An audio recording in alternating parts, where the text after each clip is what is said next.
propone es inconstitucional, inaplicable. Entonces los sueldos por empresa son mejores. Y después le llamamos acuerdos individuales a aquellos sueldos que se establecen para los fuera de convenio.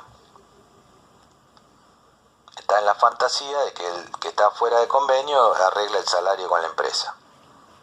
Es una fantasía, porque el salario, la empresa ya tiene un rango de salario, un piso y un techo de salario para pagarle a ese fuera de convenio.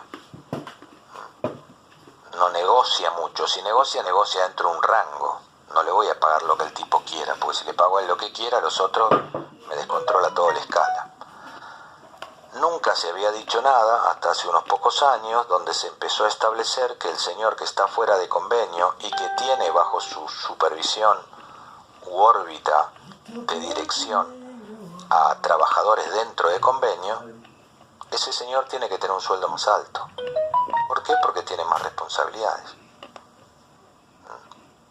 A igual tarea, igual remuneración. Este tipo tiene la igual tarea que el hombre de convenio, no, lo supervisa. Entonces tiene una tarea de responsabilidad más alta, debe cobrar más.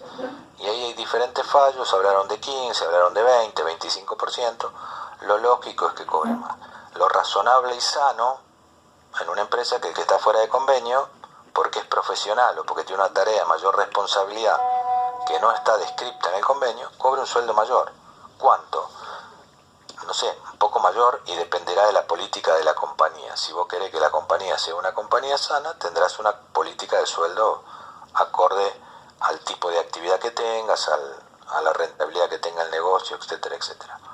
Está claro hasta acá, son pisos imperforables. Yo puedo tener, en el caso de ser fuera de convenio, un sueldo básico, punto. Sueldo básico únicamente, nada más. El tipo que está en convenio tiene el sueldo básico y tiene otros adicionales. Ahora, si el que tipo tiene un sueldo básico y otros adicionales, y yo lo estoy supervisando a él, yo no puedo ganar menos, porque mi responsabilidad es mayor. ¿Cuánto más? Lo establecerá la política de compensaciones de la compañía, deberá ser algo racional dentro de lo que pueda pagar, pero deberá ser mayor. Hasta acá. Sí, señorita. Una consulta, ¿cuántos ajustes salariales estarían haciendo ahora? Bien. Aproximadamente. ¿A quién? ¿Al que está en convenio colectivo? No, a quien está fuera de convenio. Bueno, depende exclusivamente de la política de la compañía. Es lógico que vos no podés hacer 1 o 2 ajustes al año, porque cuando hay mucha inflación la gente se empieza a alterar un poquito. Claro. Entonces, pero en la práctica hoy en día, con más o menos, usted que está seguramente tiene más. Entre 2 y 3. 2 y 3. Entre 2 y 3, sí. Hay que ver cómo están las cosas. Hay empresas que son muy sensibles. También el trabajador es sensible y ve que si la empresa no vende no te puede exigir nada y se queda callado. Claro. Ahora, si la empresa vende y anda bien, tiene que ser razonable y no se puede beneficiar solamente la empresa. Al trabajador hay que ajustarlo también. Y eso tiene que ver con el clima, más que con el deber de empleo, más que con el derecho. Tiene que ver con el clima interno. Al señor que está fuera de convenio le ajusta el sueldo a la empresa. ¿Cuándo? Cuando la empresa lo determina. Punto. De acuerdo a lo que fija su política. En momentos complicados tengo que ser un poco más flexible. Vos podés decir, yo reveo los sueldos en octubre y después hago un toquecito en abril. Pero si tenés mucha inflación, desde octubre hasta abril del año que viene pasan muchos meses donde se va deteriorando tu ingreso. Tal cual. Gracias, profe. No. Profe, ¿le puedo hacer una consulta? ¿Cómo no, Hernán? Estamos... A ver, normalmente, mínimamente se ajusta por lo que da el convenio que está el resto de la compañía, ¿o no es así? No es así, no es así. Preguntarle a las multinacionales si es así. A veces los convenios colectivos ajustan 3, 4 veces en el año y el tipo fuera de convenio está puteando porque a él no le toca. Entonces tenés un tipo descontento, ¿viste? Hay compañías que dicen, al convenio, a los de convenio le dimos 10, a vos te doy un 10, a los de convenio un 20, a vos te doy un 20. Y otras que dicen, esto es de convenio, no tiene nada que ver, el sueldo tuyo te lo voy a pagar yo de acuerdo a una serie de guarismos o de cuentas estadísticas que es el sistema de compensaciones y te voy a pagar con 2 ajustes al año. Un ajuste contemplará inflación y el otro inflación y mérito. empresa. Y otra empresa te dice, yo no estoy en condiciones de ajustar nada ahora, ¿viste? Porque no tengo... No, está bien, profe, le pregunto porque en mi empresa mantenemos los porcentajes que tiene el convenio y quería saber si eso era lo mínimo, porque al estar fuera... No es lo mínimo. No es lo mínimo. Yo me refería porque, a ver, quizás pueda pasar 2 años sin que le aumenten el sueldo, fuera de convenio, puede pasar eso. Sí, podría pasar. El único riesgo es que el tipo después te denuncie que tiene un sueldo menor a las personas a las cuales él supervisa. Si esto no sucede, no podría denunciarte mucho. Pero... No, yo me refería, profe, supóngale que alguien gana 200 y la escala está en 60, si tengo un montón de margen para no aumentar. Claro.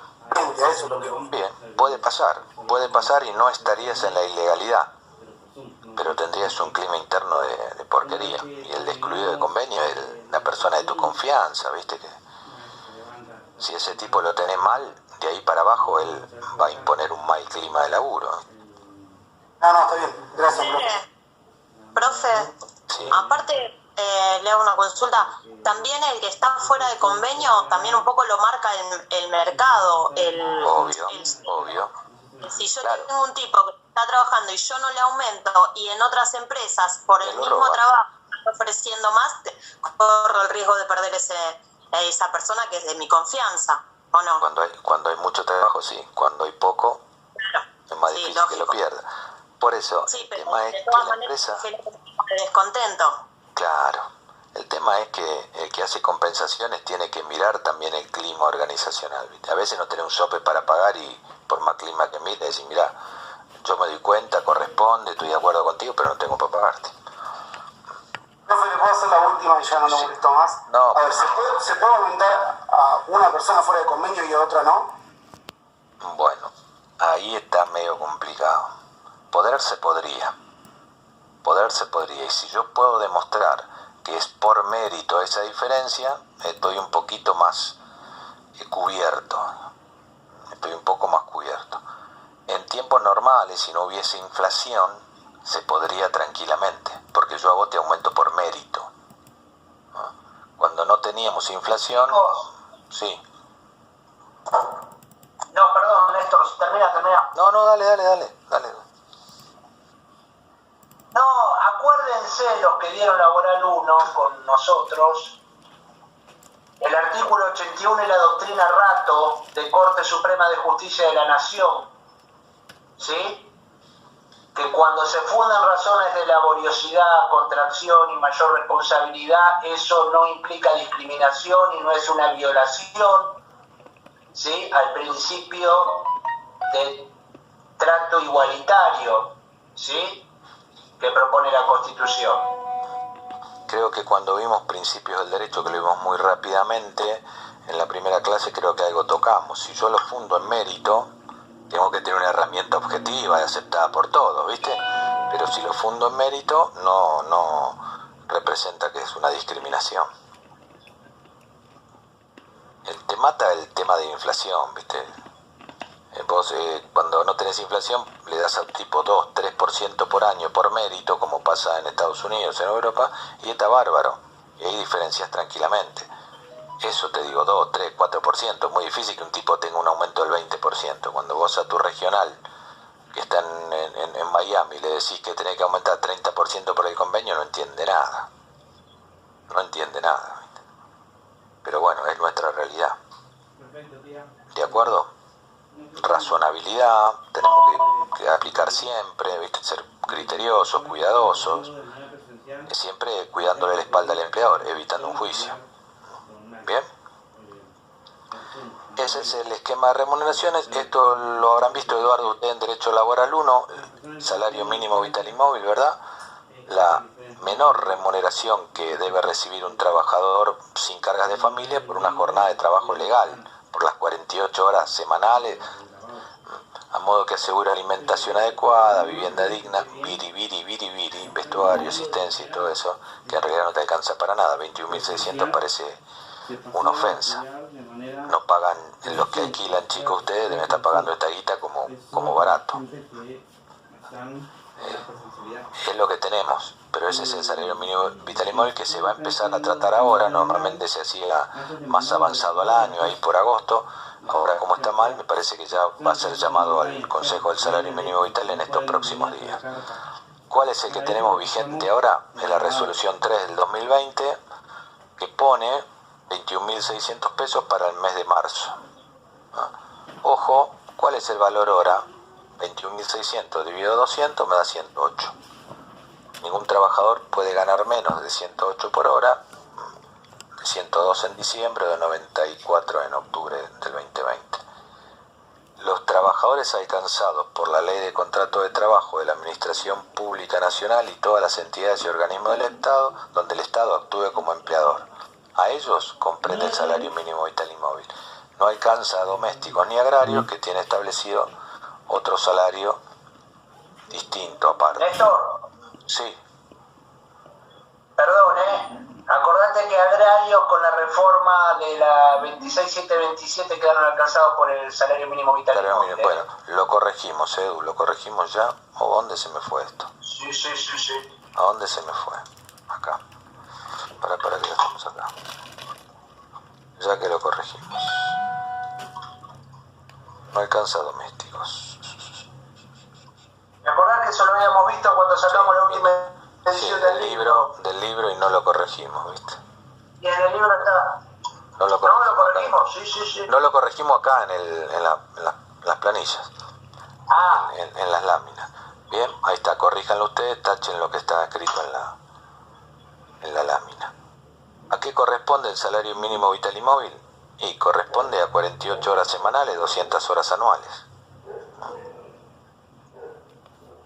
Yo lo que tengo que comparar es el valor mínimo de las remuneraciones, las básicas de convenio, adicional por productividad, por desempeño, contra el salario mínimo vital. Y todo el conjunto de remuneraciones por jornada normal que cobre el trabajador tiene que ser superior a 21.600. Mensual normal. Uy, ¿a dónde se fue esto? No sé qué me está haciendo el sistema. Ahí está. A ver ahora. Bien. Y ahí empezamos, chicos. Rápidamente, nos queda media horita más con columna 1 y columna 2 del recibo. ¿Qué es columna 1? Conceptos no remunerativos, ya lo estuvimos diciendo. Representan para el trabajador en dinero, en especie, retribución por su actividad o prestación, relacionados con su cantidad de trabajo, con su prestación de trabajo ordinario, extraordinario. Lo dijimos, sueldo anual complementario, comisiones, sueldo, propina, premios adicionales de convenio, todo va en la columna 1. Los gastos de representación, esto es viejo, porque antes le pagaban a los gerentes, viste, gastos de representación y se los ponían en la columna 2. Los viáticos y los gastos de representación que no tengan un comprobante son remuneración, viejo. No puede ser una compensación, son remuneración. Las remuneraciones en especie que las estima el empleador con acuerdo del trabajador, teniendo en cuenta la naturaleza de la actividad, son remunerativas. Las licencias legales por enfermedad, accidente, vacaciones, todo va en la columna 1, todo es remuneración. ¿Qué características tiene la columna 1, los valores que van en la columna 1 del recibo? Pueden ser fijos o pueden ser variables, pero son conceptos remunerativos. Si están en la columna 1, que tienen que ver con calidad y cantidad de prestación laboral, ¿qué características tienen? Y el trabajador debe efectuar aportes. Si querés le ponés entre paréntesis hasta el tope o hasta el límite máximo imponible con destino a aporte de la seguridad social. Si está en la columna 1, yo le tengo que descontar 11.33 hasta el tope. El empleador efectúa contribuciones. ¿Qué son estas contribuciones patronales? Son impuestos laborales que se calculan sobre la remuneración del trabajador. Ustedes, como tienen el recibo ustedes de sueldo, no saben lo que es el resto. Son impuestos que es mucha guita que tiene que poner el empleador después de pagar el sueldo.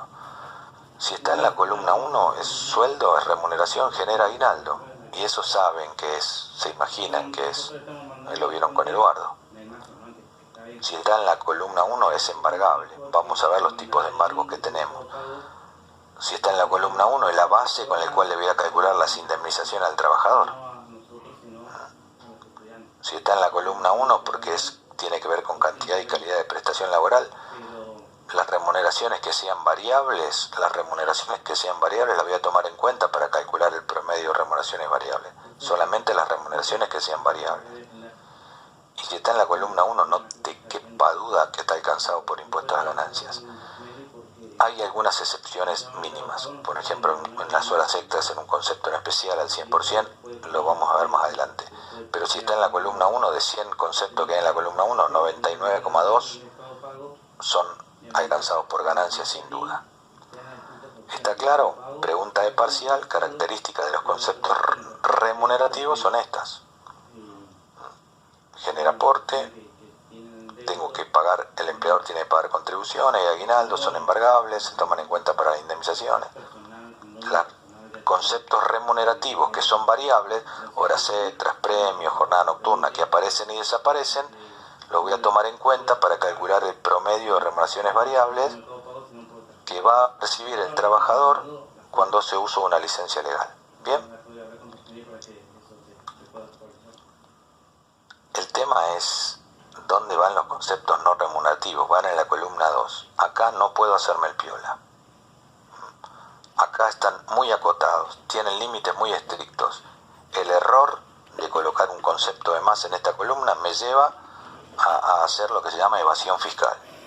Si yo te pago las horas extras en la columna 2, estoy haciendo una evasión fiscal. Evado de pagar los impuestos al Estado, tanto de aporte como de contribución. Bien, se originan porque la persona está en relación de dependencia, pero son independientes de las obligaciones recíprocas del contrato. No implican una ventaja patrimonial. Traducido, lo cobras porque estás en relación de dependencia, pero no tiene nada que ver con la cantidad y la calidad de prestación laboral. Ya va terminando mañana. Por ejemplo, una guardería.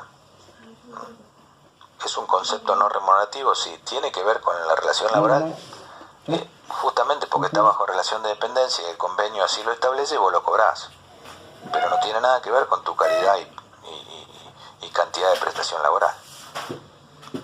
Un subsidio por un fallecimiento, lo cobrás porque está en el convenio y porque estás en relación laboral, pero no tiene nada que ver con tu prestación de trabajo. Por eso es no remunerativo. Y bueno, en contraposición con lo que vimos anterior, lo que está en la columna 2 no genera aportes ni contribuciones, no genera aguinaldo, no son embargables, pero sí hay excepciones, que las vamos a ver después, hay excepciones. No se computan como base para calcular las indemnizaciones ni los promedios de remuneraciones variables, es cierto, hay alguna excepción, la vamos a ver también. Y son alcanzados por ganancias cuarta categoría, pero hay algunas excepciones. La guardería, por ejemplo, hasta ahora, y alguna otra, ahora recién la guardería, y alguna otra cuestión más. Estamos, conceptos remunerativos van en la columna 1, no remunerativos muy acotados, que nada tienen que ver con cantidad y calidad de prestación laboral, no implican una ventaja patrimonial, van en la columna 2. Si van en la columna 2, no le calculo el 1133, ni tampoco le voy a tomar en cuenta para calcular algunas contribuciones patronales. Unas sí, otras no. Ley de riesgo del trabajo lo toma en cuenta igual, si son conceptos remunerativos de pago, no remunerativos de pago habitual. Las indemnizaciones son conceptos no remunerativos, pero son de pago por única vez. Tampoco la voy a tomar en cuenta para riesgo del trabajo. Bárbara, ¿hasta aquí? Néstor. Sí. Hola. ¿Qué haces? Hola. ¿Cómo Perdón, estás? me conecté tarde. Bien, no te había visto y como no veo nada ahora, me sorprendió la voz. ¿Cómo estás? Todo bien, ustedes. Bien. Buenas noches. No, hablando de los no remunerativos, Sí. Si querés retroceder una. Dale. Por ahí me parece que vale la pena aclarar que dependiendo del contexto económico, ¿no? La situación política en la que estamos viviendo ahora, hay algunos gremios que pactan acuerdos salariales que constan de sumas no remunerativas que contradicen. Ahora lo que nunca, ahora arregló el aumento que te tengo que dar, te lo doy no remunerativo hasta que lo paso a remuneración, después te doy otro y lo mismo. Claro, Sí. y que incluso conllevan el pago de aportes y contribuciones, por ejemplo, a la obra social o al sindicato. Claro, eso es lo que le quería decir. En Sí. sanidad, por ejemplo, los últimos aumentos te dice tendrán carácter de no remunerativo y te hace un paréntesis, artículo 6, 24.241. Sí. Y bueno, y después te aclara que para obra social y sindicato... Artículo 7 aportable. te tenés, claro. No, dice artículo 6. Ahí lo que pasa es que en realidad antes eran no contributivos, o sea, no se pagaba contribución sobre los aumentos, contribución patronal, pero sí aporte.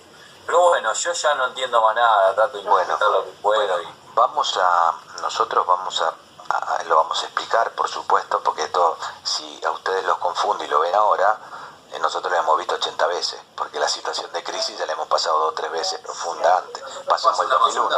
Sí. Disculpe, en caso del aumento no remunerativo, si se vuelva remunerativo en el mes de julio, Sí, ¿habría que tomarlo para el cómputo del aguinaldo? lógico. ¿Cuál va a ser el mejor mes? Pará. Julio sería el mes correcto, lo cobrarías en agosto. A ver, vamos por partes. Decreto del Mauri, agosto 2018, Sí. prohibido los no remunerativos para todos y todas. Ese mismo año firmamos todo no remunerativo. Nexo 633 del 2018, el 633 de agosto. Carnaval de no remunerativo, por un lado. Ahora, así que el 633, como decimos los millennials, es tipo nada. Y siguió siendo tipo nada 2020 y va a seguir siendo tipo nada 2021.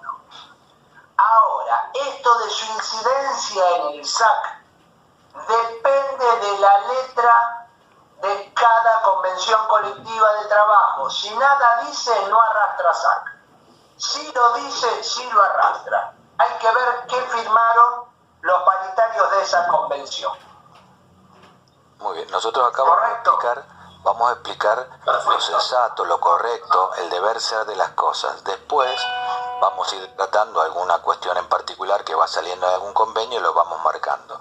No sería lo correcto, no sería lo habitual, es simplemente por una situación coyuntural, que en la Argentina las situaciones coyunturales llevan mucho tiempo, ¿viste?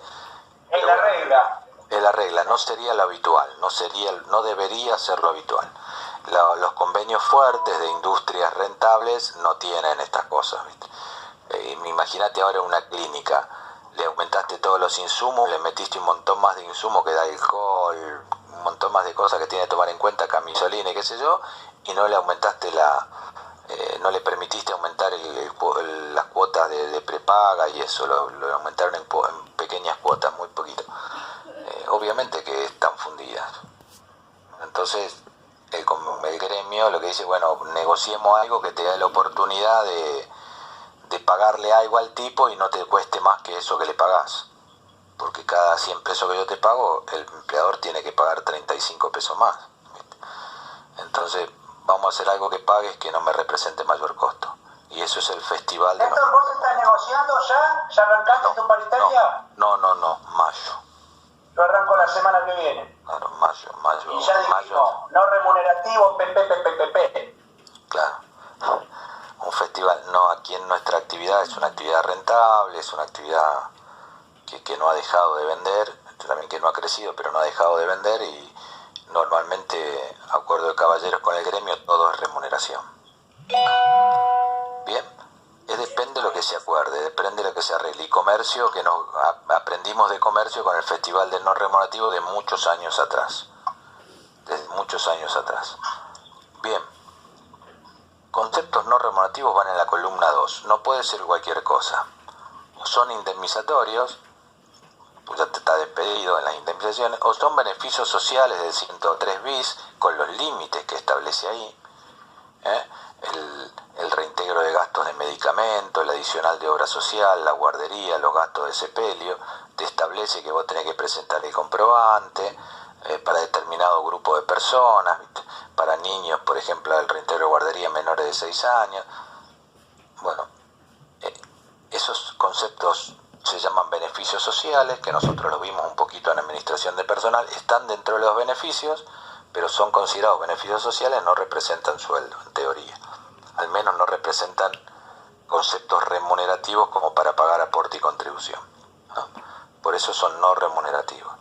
algunas disposiciones de convenio. Normalmente lo correcto sería algún subsidio por fallecimiento, nacimiento, fallecimiento, alguna cosa de esa. Ahora, estas condiciones particulares dispuestas por los convenios colectivos se aplican. ¿Son válidas? No, porque la ley y un decreto reglamentario que vamos a ver dice que no corresponde hacer esto. Pero volvemos, los usos y costumbres lo han llevado adelante. Si el trabajador no está conforme por ello, puede hacer la denuncia individual y este concepto tiene que ser tomado como remuneración, no cabe duda. Pero nadie lo hace tampoco. Y después están las que volvieron, la tuvimos que desempolvar con Eduardo, le tenemos que sacar el polvo de lo que manejamos hace muchos años, hace como 20, las suspensiones por cuestiones económicas. Artículo 223 bis de la LST. Es un acuerdo tripartito, gremio, empresa, sindicato, y este año se hicieron con Ministerio de Trabajo, claro, Ministerio de Trabajo, sindicato y cámara empresarial, y lo aplicaron para todas las empresas. Normalmente esto se puede hacer en el Ministerio de Trabajo, en 3 partes: Ministerio de Trabajo, sindicato que representa a los trabajadores y la empresa. Esta vez fue y la Comisión Gremial Interna de la empresa. De la empresa. Lo que fue el año pasado con el 223 bis fue una cosa de loco. No sé, yo ameritaba la crisis. Acuerdo 223 bis y dale. Y iba. Y bueno, imagínate, si el tipo problema. no trabaja, claro, si no trabaja el hombre y nada, podés hacer un acuerdo de ese tipo. Colgaba el acuerdo UIA-CGT y ya está. Sí, le quería consultar si hay un límite máximo para hacer la renovación del acuerdo sobre el 223 bis. Vos sabés que no, porque como hay un acuerdo de parte... Tenemos una discusión...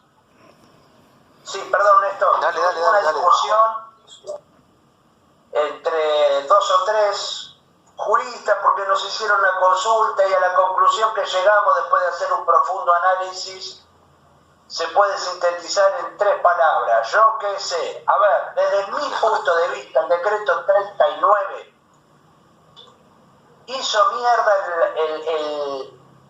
el decreto que habilitaba colgarse del acuerdo UIA-CGT. Para mí, año 2021 son los mismos 223 bis de siempre, los históricos. No va más el sectorial. Ahora, tanto es así que lo que se viene resolviendo, o lo que se ha resolvido, hablando mal y pronto, es ir por el lado de los repros, por ejemplo, ante este nuevo parate, por ejemplo, el sector gastronómico, y no están yendo por el 223 bis. Mi interpretación es que los 223 bis volvimos a la vieja usanza. El esquema 2021 murió con el decreto 39. Léanlo con N final. Que hizo un mix de todo. Del 207 por la licencia, de la doble indemnización, de la prohibición de despedir, de la enfermedad profesional del COVID y también del 223 bis. Es un combo y hay que manejarse hoy con ese decreto. Pero es una interpretación. Profesor, yo trabajo en el gremio de empleados del espectáculo público y el año pasado, ahora yo no, pero se aplicó el 223. Y por lo menos en la empresa que yo trabajo está... ¿Y este año que estás aplicando 792? No, yo no...